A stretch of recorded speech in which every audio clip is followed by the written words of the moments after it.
Hey everybody, it's No Bones About Wrestling.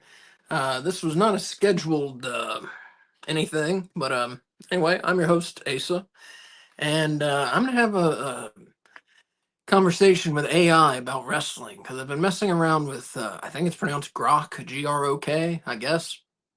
I've been talking to it, and it's pretty interesting how it works. So let's I don't know, let's do it, and hopefully you can hear what happens here. So let's see. What do you know about pro wrestling? Oh, let's try that shit again. There we go. What do you know about pro wrestling? Hi there. I know a bit about pro wrestling. It's a wild mix of athleticism and theater, right? You've got larger than life characters, dramatic storylines, and some pretty impressive moves in the ring. Think steel cages, pile drivers, and championship belts. It's been around for ages, evolving from carnival acts to the big spectacles we see today, like WWE or AEW. What do you want to dive into about it? How about WCW? Why don't we talk about that? Oh, WCW, that's a fun one to unpack. It was a major player back in the day, World Championship Wrestling, born out of the Jim Crockett promotions in the late 80s. Ted Turner gave it a big boost when he bought it and put it on his TV networks. It really hit its stride in the 90s with the Monday Nitro Show, going head to head with WWE's Monday Night Raw during the Monday Night Wars. The NWO storyline, with Hulk Hogan turning heel, was pure gold and had everyone talking. But it wasn't all smooth sailing.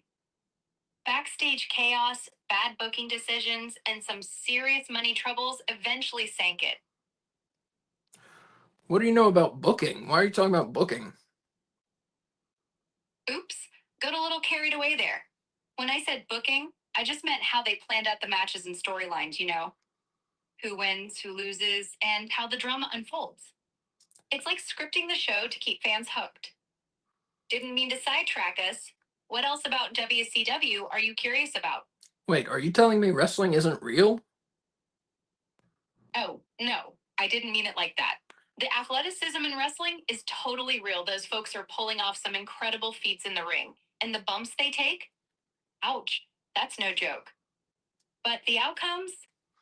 Yeah, those are usually planned ahead of time, like a Usually. choreographed story. It's more about entertainment than a straight up fight. Still, the skill and grit? 100% legit. What do you think about that mix of real and scripted? I love it, but let's get back to WCW. Glad you're into it. Back to WCW then. It was such a roller coaster. You had icons like Sting, Ric Flair, and Goldberg tearing it up. Those epic rivalries and the whole NWO chaos really made it stand out. It had this gritty vibe that felt different from WWE at the time.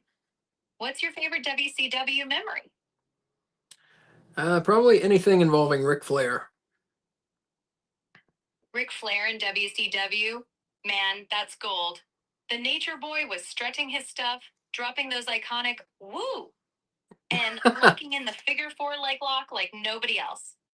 Whether he was leading the Four Horsemen or feuding with Sting, he brought that larger than life flair every time. What about him sticks out to you the most? What doesn't? Everything. Fair enough. Ric Flair was the whole package: the robes, the promos, the swagger. Every time he stepped into the ring or cut a mic, he was stealing the show. He came up with lines like, "To be the man, you gotta beat the man." It was electric. Hard to pick just one thing when he was firing on all cylinders in WCW. What else about that era grabs you? What about the cruiserweights? What do you think about them? The cruiserweights in WCW? They were a game changer. Guys like Rey Mysterio, Eddie Guerrero, and Dean Malenko brought this high flying, fast paced style that was just jaw dropping. Those matches were like a shot of adrenaline, flipping, diving, and pulling off moves you'd never seen before. They really set WCW apart, especially in the 90s when they got their spotlight. I think they stole the show plenty of times. What do you love about those cruiserweight battles? All right, they're just fun, but why didn't you mention Chris Jericho? You're so right. They're a blast to watch. And Chris Jericho, good call. He was tearing it up in the cruiserweight division too, bringing that cocky attitude and slick moves. Whether he was feuding with Malenko or calling himself the Lionheart, he added some serious spice to those matches. Guess he slipped my mind for a sec, with all those high flyers buzzing around. What do you think Jericho brought to the table back then? Well, he was funny, he was smart, great wrestler, had it all. Still does. Oh, absolutely.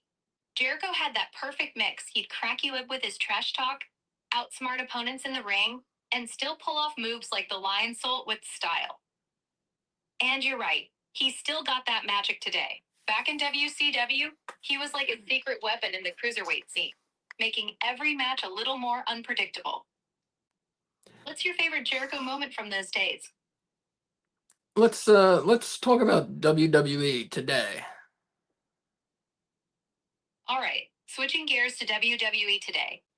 It's still the big dog in pro wrestling, packing stadiums with over the top production and stars like Roman Reigns, Becky Lynch, and Cody Rhodes driving the action.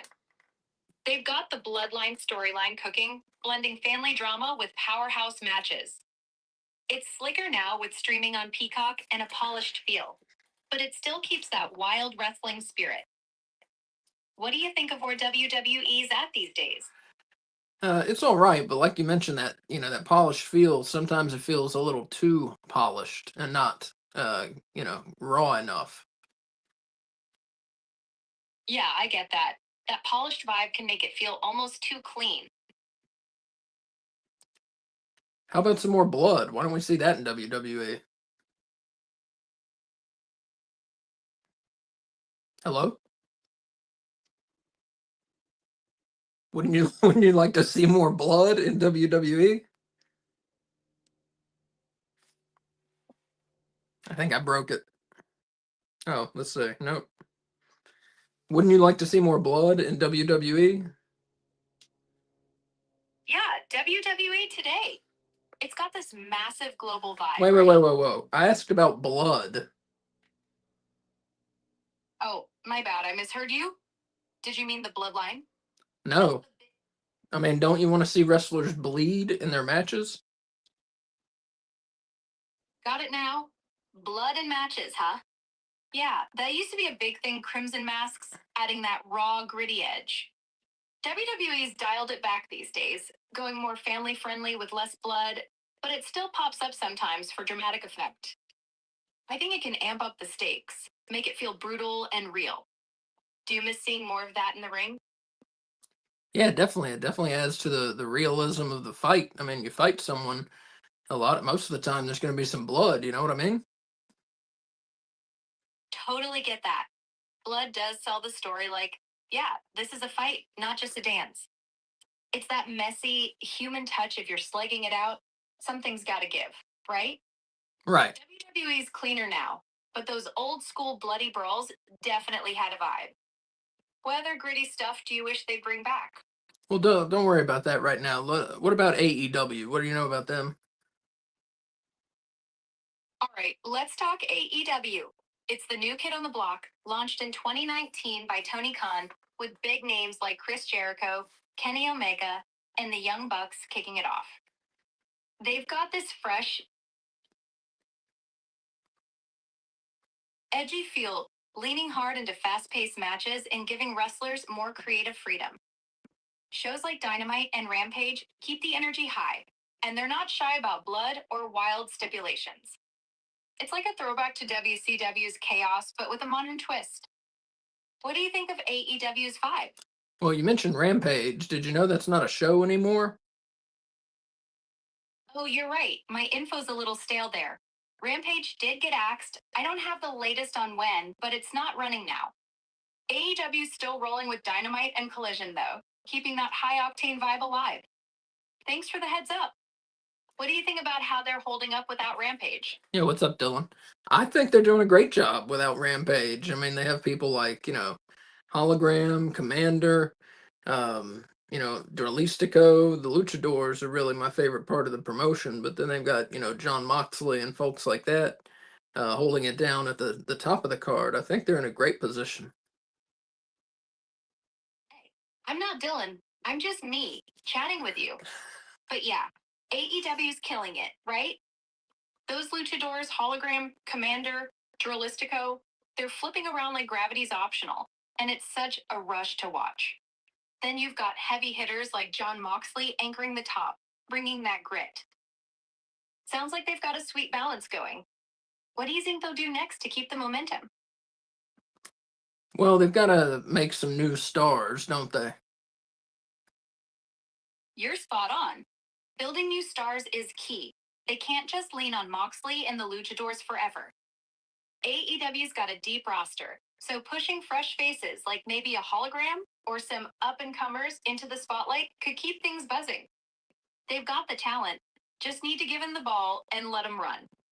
Who do you see as the next big thing over there? I'd say probably Darby Allin. Darby Allin, great pick. That guy's got this fearless, reckless energy jumping It's off the okay. balcony. It's okay. So what about Darby? What about Darby Allin? No worries. Let's dive into Darby Allin. He's got that daredevil vibe, always throwing himself into crazy spots like he's half skateboarder, half wrestler. Painted face, gritty attitude, and those coffin drops? Wild. He's already got a following, but pushing him higher could make him a top star in AEW. What do you love most about him? He's crazy as fuck, He's gonna climb Mount Everest, I think it is. What do you think about that? Yeah, Darby's nuts in the best way. Climbing Mount Everest? That's next level wild, even for him. It fits his whole fearless thing, though, pushing limits in the ring and now on a mountain. I think it's badass. But man, I hope he makes it back in one piece. What do you think that kind of stunt says about him? It says, he's either brave or crazy, but my friend Eric says AEW needs to have good booking for storylines. What do you think about that? Brave or crazy? Maybe both, right? As for Eric's take, he's got a point. Good booking's the backbone of any wrestling show. AEW's got the talent, like Darby. But if the storylines don't click, it's just cool moves without the punch. They've had some hits with feuds and titles, but keeping those plots tight and payoffs big is what'll make stars shine. What do you think they could do to hook us with better stories? Don't worry, I'm not gonna bore people with that today, but well, it's been an interesting conversation. What's your favorite wrestling moment? No boring here, just good vibes. My favorite wrestling moment? Tough call. But I'd go with Ric Flair winning the 1992 Royal Rumble. That marathon run, the tears, and that promo after, I'm the real world champion, it was pure drama and grit. What about you? What's your top moment? Man, that's a good one. That's a good one. Maybe geez, I don't know. I would have to narrow it way down. I really can't tell you. But we're gonna be done for right now. I just wanted people to kind of see how Grok works with conversations and how much it knows about wrestling. It seems like you repeat a lot of things to me, but you seem to know quite a bit also. Hey, glad you enjoyed the chat. Yeah, narrowing down a favorite moment's tough with so much good stuff out there. I might have circled back a bit. Sorry about that. Just trying to keep the flow going. But I'm happy to talk wrestling anytime, and I do know a decent chunk about it. Nice showing off how this works. Hope it gave a solid peek at what I can do. Catch you later. Yeah, so there's AI talking about pro wrestling. Uh, Pretty interesting stuff. I think I'll probably do it again, but I wanted to just share that. I'd been messing with it today, and I thought it was interesting, and I wanted to just kind of share a conversation with you and WWE Weekly is at 6 o'clock tonight with me and Wolf and maybe Dylan talking about Raw and SmackDown from this week and looking ahead to WrestleMania. So I'll see you at 6 o'clock, I hope. Take care of each other. Have a good afternoon. Bye.